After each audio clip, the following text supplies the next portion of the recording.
Did you know there are quite a few Romanians who've completely changed the car industry into what we know it to be today? Well, yeah, since the 1920s, Romanians have had such an important role in the car industry, and I bet that at least most of you had no idea about. I know I didn't, at least not until I did my research, because we've had some of the most game-changing innovations since Carl Benz introduced the first car onward. And even though you might not know their names, I'm sure you know about their contributions. So let's get into it.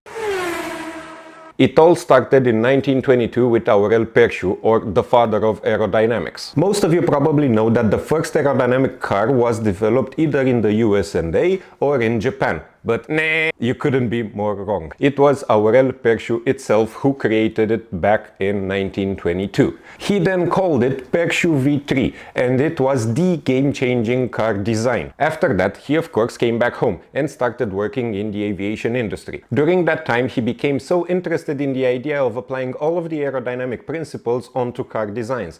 Perciu also studied the water droplet and realizing that its drag coefficient is 0.04. He then mixed up all that he knew, sugar, spice and everything nice, and poof!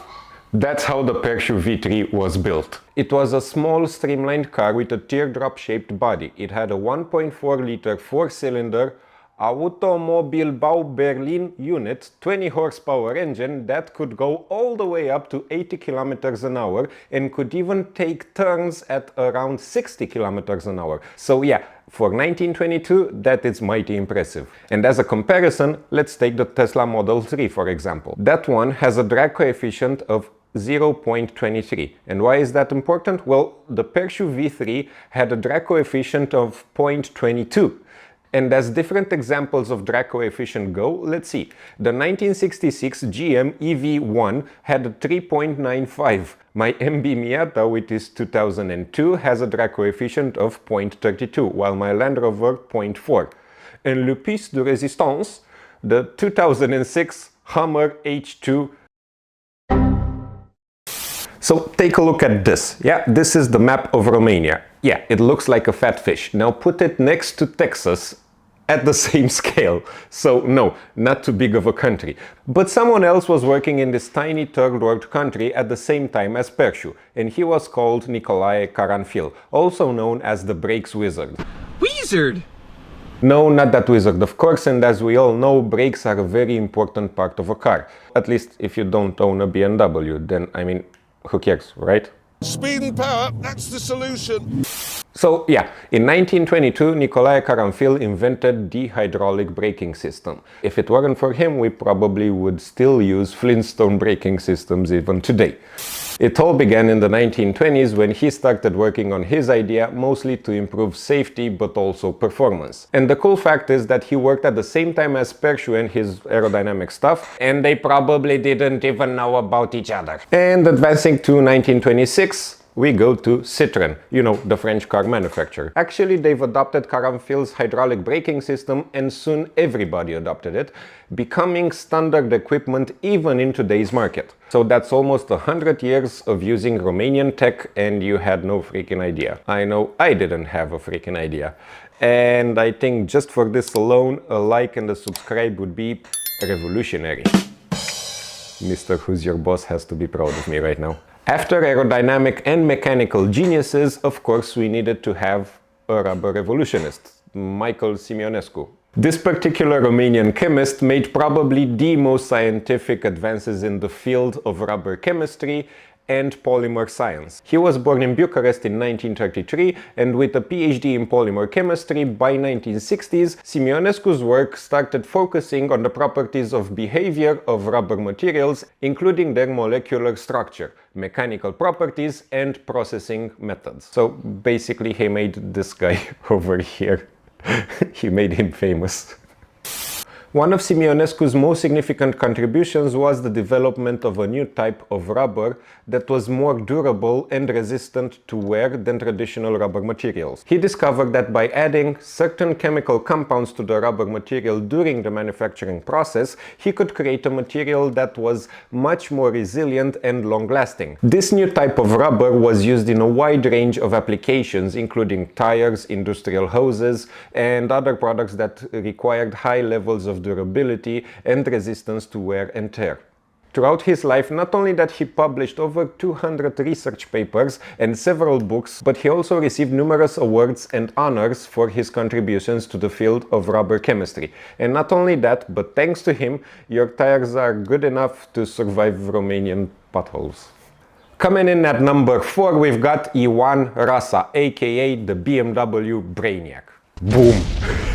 Born in 1941, he also studied the Polytechnic University in Bucharest, and then he moved to Germany for his doctorate. After that, in the 1970s, he started working as a researcher in the engine development department at BMW. Some of his most significant work being the development of the first 4-valve per cylinder engine, which was put in the first BMW M3, the E30, the one that everybody loves. And following that, he worked on the development of BMW's turbocharged engines, which helped the company win several championships in Formula 1. And that's not even scratching the surface. This wannabe Einstein of the automotive industry also invented a new type of hydraulic valve lifter, which reduced engine noise and improved performance.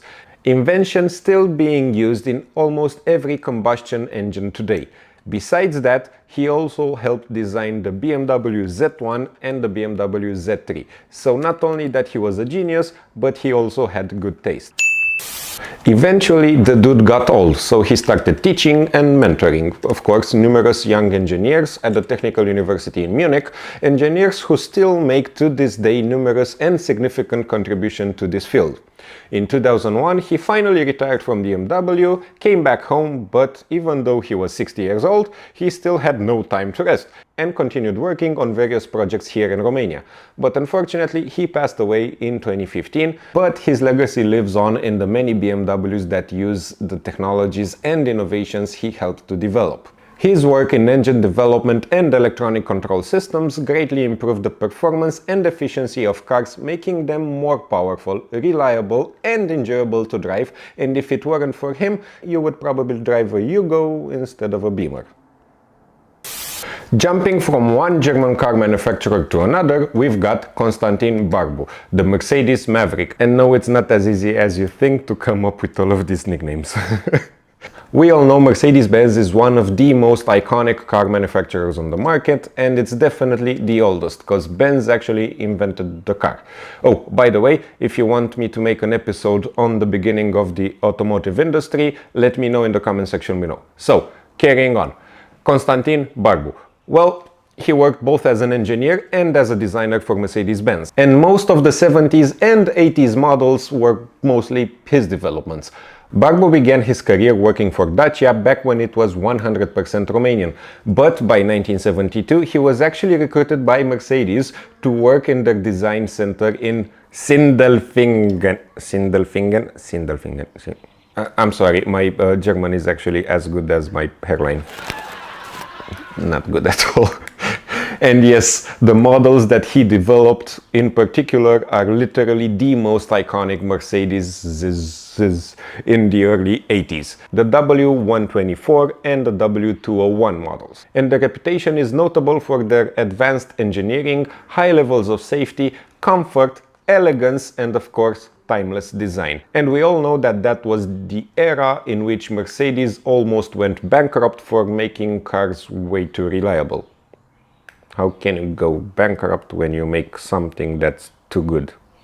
And yeah, I know that you know that these cars used to work on sunflower oil and water diluted gas or fairy tale farts or whatever the hell But no, he was not responsible for the stupid reliability, but mostly for design and safety. For example, at the W124, he mostly worked on the innovative features which later became standard on each and every car, but also he developed the first airbag system on a passenger car, the advanced seatbelt system and the climate control systems, and actually many more others. Besides that, he also played a massive role in the development of the W126 and one of my all-time favorites, the R129. All of which, by the way, are future classics or actual classics, so buy one right now because they will massively appreciate in value. And now we move from German reliability to French baguettes.